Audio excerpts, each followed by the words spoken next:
E aí, quais foram as minhas últimas leituras do ano passado?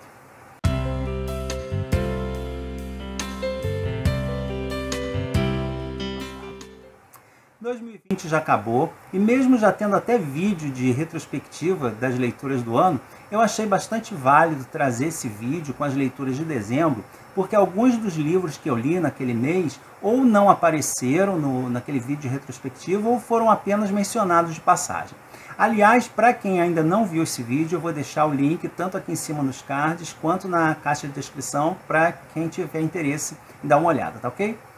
Antes de começar, quero dar as boas-vindas aos novos assinantes do canal, tem bastante gente chegando, e agradecer a todos, aos recém-chegados e aos que também já seguem aqui o canal, pela audiência, pelo apoio, pelos comentários, por toda essa interação que é muito importante e que é o que me motiva a continuar aqui com o canal, trazendo vídeos todas as semanas para vocês. Aproveite para dar uma curtida nesse vídeo e se ainda não for assinante, faça a sua assinatura, não custa nada, é rapidinho, e não esqueça de ativar o sininho para receber as notificações sempre que eu lançar um vídeo novo. Como eu sempre faço nesses vídeos de leituras mensais, eu considero aqui o mês de conclusão do livro. Não necessariamente a leitura foi iniciada e terminada dentro do mesmo mês. Em dezembro eu li 5 livros e 2 contos avulsos. Então vamos a eles. Em novembro eu participei de uma leitura coletiva do clássico Doutor Zhivago e como sempre acontece comigo quando eu leio um livro sobre determinado assunto e gosto muito, a minha curiosidade fica atiçada e eu quero procurar mais material sobre o assunto. E acabei encontrando esse livro aqui sobre a Revolução Russa. 10 Dias que Abalaram o Mundo, de John Reed, que é considerado um clássico do jornalismo, ganhador de vários prêmios e é um dos mais importantes documentos jornalísticos da história. O John Reed foi um repórter americano, simpatizante do socialismo, que foi para a Europa cobrir a Primeira Guerra. Mas ao saber da situação política da Rússia, com o czar preso, os bolcheviques prestes a tomar o poder, ele foi para lá, conseguiu participar de várias reuniões e observar em primeira mão a tomada do poder pelos comunistas em 1917. Era muito importante para os revolucionários que o que estava acontecendo ali na Rússia fosse conhecido pelo restante do mundo.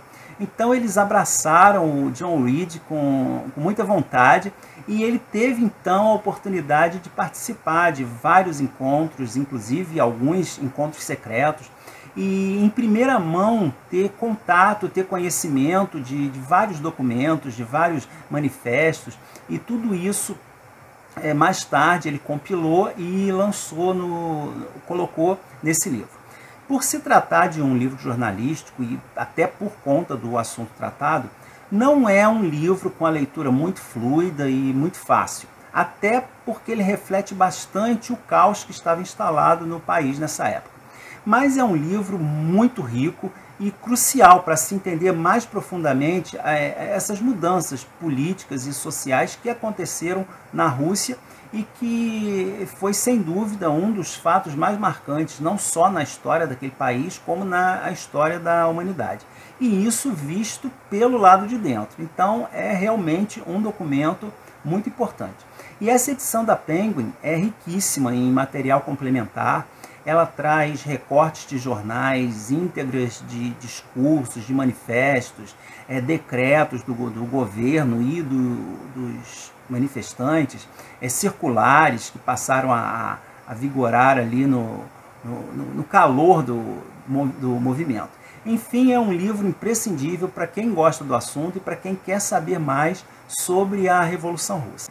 A minha segunda leitura foi Os Malavoglia, de Giovanni Verga, que, embora seja um livro quase desconhecido no nosso país, é um dos maiores clássicos da literatura italiana, publicado em 1881, e é também a obra mais conhecida desse autor.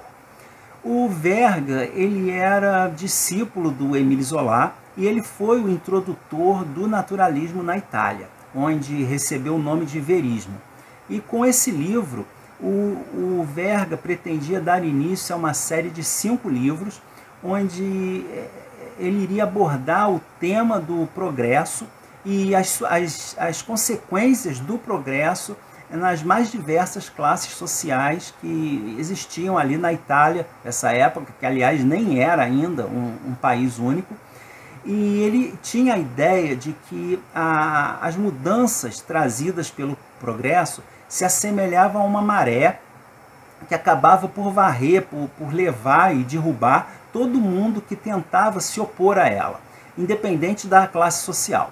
Mas ele acabou escrevendo apenas os 2 primeiros dessa série de 5 livros, e esse aqui é o primeiro deles. E nesse livro nós acompanhamos uma família de pescadores da Sicília, é o patriarca Antônio, o seu filho Bastianazzo, que é casado com a Longa e tem 5 filhos.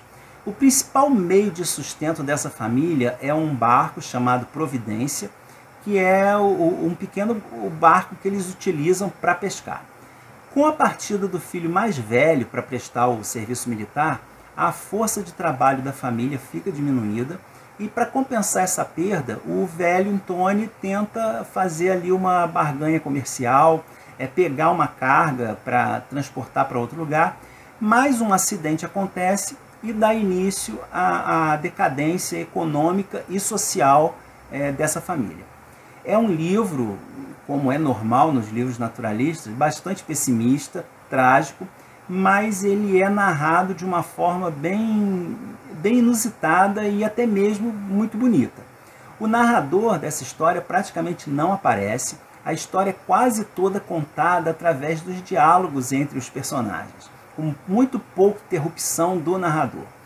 E uma característica também desse livro é que ele tem muitos provérbios, especialmente falados pelo velho Antônio, que pontua, que mostra muito bem a força da tradição, a inutilidade de tentar implantar e se adaptar a mudanças. O importante é manter a tradição, a forma de vida que a família já vem levando ali há vários anos, né? Há muitas gerações.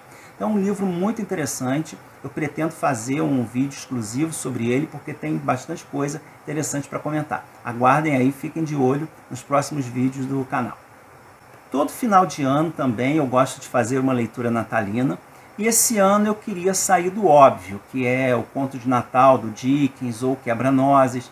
Queria ler alguma coisa de preferência nacional e acabei chegando a essa coletânea de contos, compilada por Luiz Rufato e publicada pelo SESI.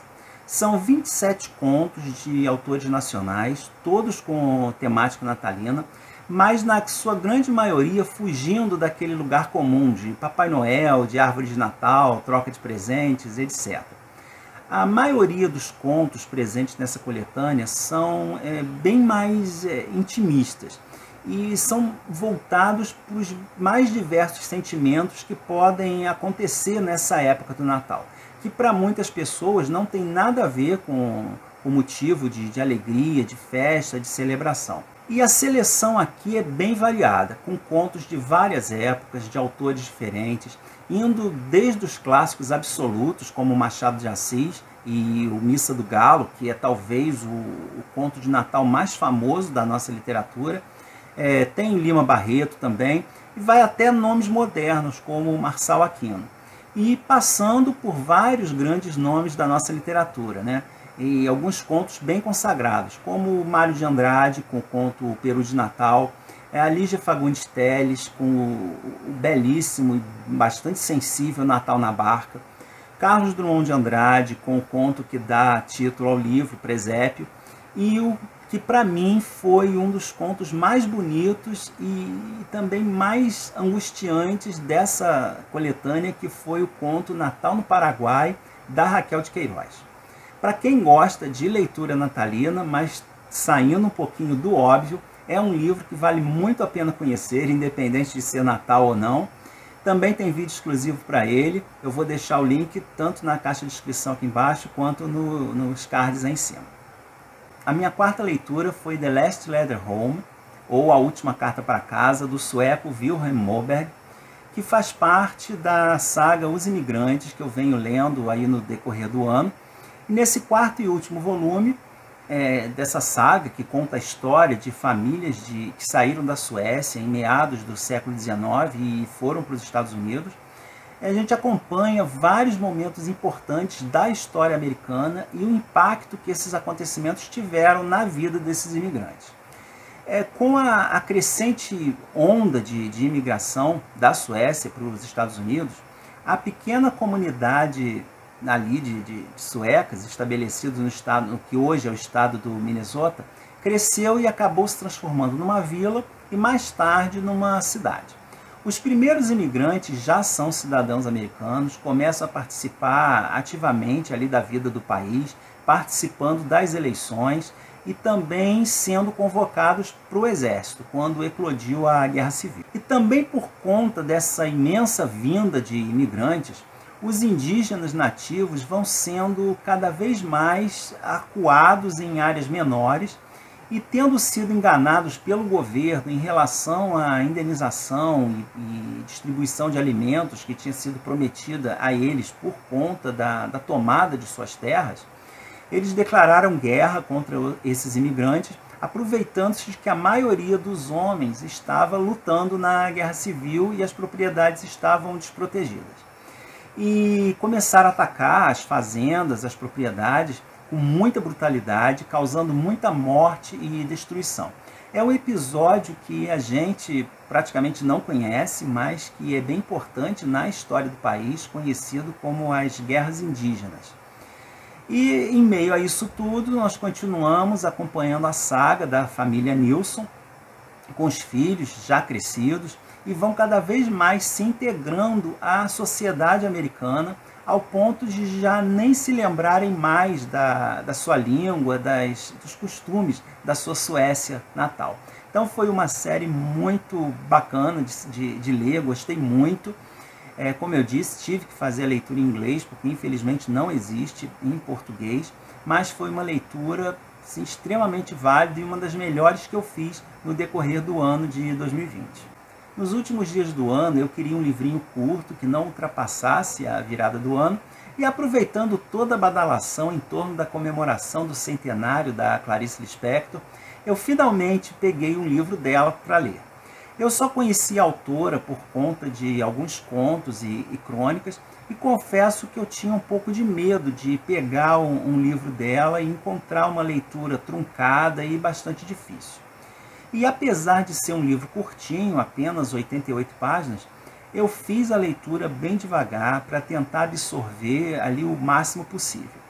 E eu não achei a leitura exatamente difícil, embora a autora use muitas construções, muitos recursos narrativos bem diferentes. Então é um livro que precisa ser lido com atenção, não só pela construção que ela faz do texto em si, mas também pelo que ela quer passar, né? Porque é uma escrita muito poética e muito psicológica.